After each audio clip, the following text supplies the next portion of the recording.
মেয়েটি চিন্তায় পড়ে গেল, কারণ সে যতবারই বয়ফ্রেন্ড নিয়ে আসে ততবারই তার বাবা তার বয়ফ্রেন্ডকে দ্বিতীয় তলায় স্টাডি রুমে নিয়ে যায়। আর যতবারই বয়ফ্রেন্ড বাইরে আসে গম্ভীর চেহারা নিয়ে তাকে থাপ্পড় মারে এবং ব্রেকআপের কথা বলে কোনো কারণ না বলে। 3 বছরে মেয়েটির 18টি বয়ফ্রেন্ড হয় এবং সবারই একই পরিণাম হয়, যেখানে তার ছোট বোন মা হয়ে গিয়েছিল আর সে 27-এর হয়েও সিঙ্গেল ছিল। আর এখন সে হতাশা অনুভব করত, তাই একদিন সে নতুন বয়ফ্রেন্ড নিয়ে আসলো। বাবা প্রতিবারের মতো ছেলেটিকে স্টাডি রুমে ডাকলো, কিন্তু সে ছেলেটির হাত শক্ত করে ধরেছিল তাকে হারানোর ভয়ে। কিন্তু এবার বয়ফ্রেন্ড ওয়াদা করলো যত কিছুই হোক না কেন সে তাকে ছাড়বে না। সে বাবার সাথে স্টাডি রুমে গেল, আর পরিণতি ওই একই হলো। সে নিচে নেমে এসে মেয়েটাকে থাপ্পড় মারলো এবং বলল সে সম্পর্কের যোগ্য নয় এবং চলে গেল। আরো একবার ধোঁকা খেয়ে মেয়েটি ভেঙে পড়ে এবং প্রথমবার বাবাকে প্রশ্ন করে যে সে এরকম কি বলে যে সবাই চলে যায়। পরিবর্তে সে থাপ্পড় খায়। সে ভাবে সে সুখে থাকতে চায়, কিন্তু বাবা কেন তার সাথে এরকম নির্দয়ের মতো আচরণ করছে। তার কথা শুনে বাবা আরো রেগে যায় এবং সে বলে সে কখনো তার বোনের সমতুল্য হতে পারবে না। তারপর সে তাকে টেনে উঠোনে নিয়ে আসলো এবং তাকে হাঁটু গেড়ে বসে থাকতে বলল যতক্ষণ পর্যন্ত সে তার ভুল স্বীকার না করে। তখন ছোট বোন বাইরে আসে এবং তাকে সান্ত্বনা না দিয়ে তাকে বলে সে কখনো বিয়ে করতে পারবে না এবং সে যেন বাবার কথা মেনে নেয়। সে অনেক কষ্ট পায় এবং সে ভাবে সে হয়তো তার বাবার জৈবিক সন্তান নয়, কারণ ছোটবেলা থেকেই বাবা ছোট বোনকে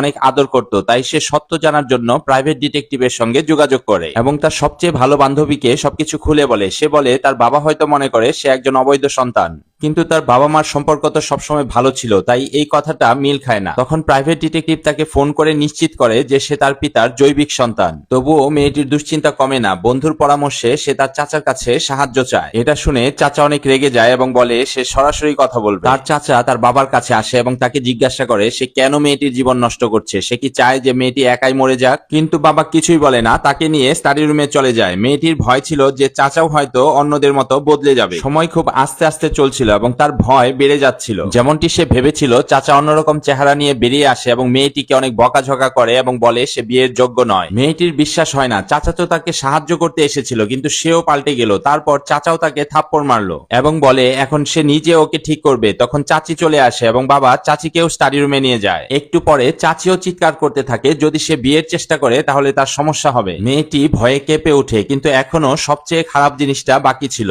মেয়েটি যখন রুমে আসে তখন দেখে তার ফোন থেকে সব বয়ফ্রেন্ডের ছবি এবং নাম্বার অদৃশ্য হয়ে গেছে। তখন জানতে পারে এগুলো তার বাবা এবং তার বোন করেছে, যাতে সে কারোর সাথে সম্পর্ক না করতে পারে। সে রাগ করে তার বোনের দিকে তাকায় এবং তাকে জিজ্ঞাসা করে সে কেন তার জীবনে হস্তক্ষেপ করে। বাবা চিৎকার করে বলে সে যদি আবার বিরোধিতা করে তাহলে পরিণাম খারাপ হবে। 3 বছর যন্ত্রণার পর সে আর সহ্য করতে পারে না। সে ভাবে সে স্টাডি রুমে গিয়ে দেখবে সেখানে কি আছে, যেটা সবাইকে বদলে দেয়। সে দৌড়ে সিঁড়ি বেয়ে উপরে যায় এবং ওই রহস্যময় দরজার সামনে গিয়ে দাঁড়ায়। এখন সে যে কোনো মূল্যে ওই রুমের রহস্য জানতে চাচ্ছিল।